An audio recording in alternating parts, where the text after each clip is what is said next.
السلام عليكم ورحمة الله وبركاته. تعالي بقى النهاردة نعمل بانيه الشركات او الكوكي والاطياب والحاجات ديت، والاولاد بيحبوها جدا وسعرها بره غالي قوي. تعالى اقولك سرها ايه في مكونات بسيطة جدا جدا. اول حاجة انا جبت كورن فليكس مش مطحون وطحنته انا بنفسي في المطحنة بتاعتي، وجبت صدر حوالي نص كيلو، وكمان معايا حوالي ربع كيلو بطاطس مهروسة. البطاطس المهروسة هنا هتعزز لي الطعم، وكمان هتزود لي الكمية عشان انا معايا صدر نص كيلو فرمته في الكبة بتاعتي، ودي بطاطس مسلوقة من غير اي توابل خالص، والصدور برضو من غير اي توابل خالص. وتعالي نقولك التوابل هنختصرها في ايه. عندك فيجيتار حار اللي هو بتاع كنور، ده ممتاز، ده بقى فيه البصل بودرة وتوم بودرة وفيه فلفل وفيه ملح. بصراحة الكيسين ظبطوا الكمية بتاعتي خالص، ما احتجتش ان انا اضيف اي اضافات تانية غير مكعبين مرق الدجاج، او اللي هي المرقة الفورية لو بتحبيها حطي منها معلقتين كبار. وصدقيني المكونات ديت هتظبط لك الملح، لان طبعا فيهم ملح وفيهم فلفل وفيهم كل التوابل اللي انا عاوزاها. وحطيت كمان حوالي معلقة صغيرة بيكنج باودر علشان يطلع معايا المخلوط بتاعي مش مكتوم. هبتدي بقى ان انا اخلط كل المكونات دي ببعض اللي هي الصدر، ومعانا بقى معلقة سحرية جدا مش هتصدقي انها معلقة سكر. معلقة السكر هنا هتبعت الطعم وتخليه زي طعم المحلات بالظبط. انا بصراحة اديتهم لفة كده في الكبة بعد ما خلطتهم بايديا، لان مش كفاية برضو بايديا.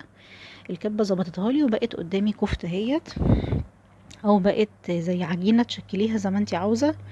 ممكن تحطيها بين كيسين تلاجة وتفرديها وتعمليها بالقطاعة، او ممكن تشكليها على ايدك كده. انا ببل ايديا مية مية مش زيت، علشان يعني يسهل تشكيلها وما تلزقش في ايديا. زيت لا، ليه؟ كده كده انت هتقليها في زيت فمش مستاهل نزود لها زيت اكتر.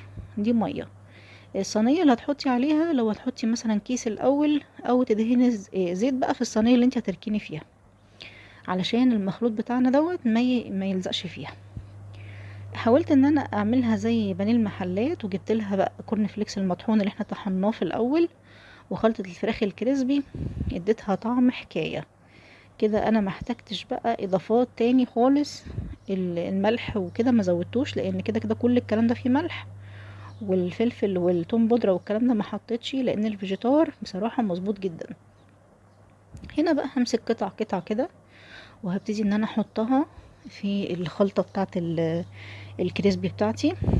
من الناحيتين كده، يعني ما اعملها بالراحة كده بحيث ان هي ما تفكش مني، وابتدي احطها بقى على كيس.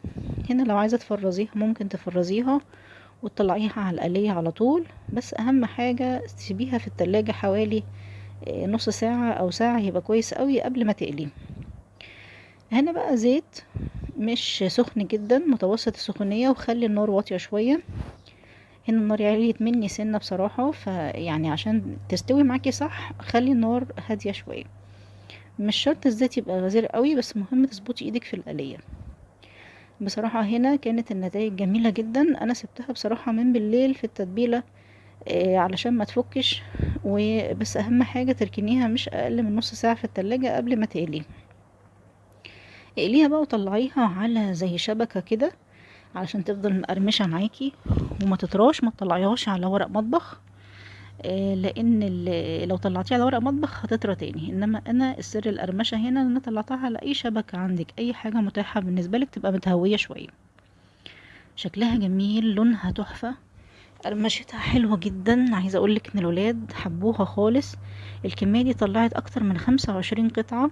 انا طبعا بقلي بالطلب على حسب مين اللي هياكل.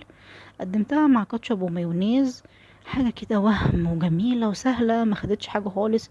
واهم من ده كله انها عجبتهم جدا. جربيها وقوليلي الف هنا.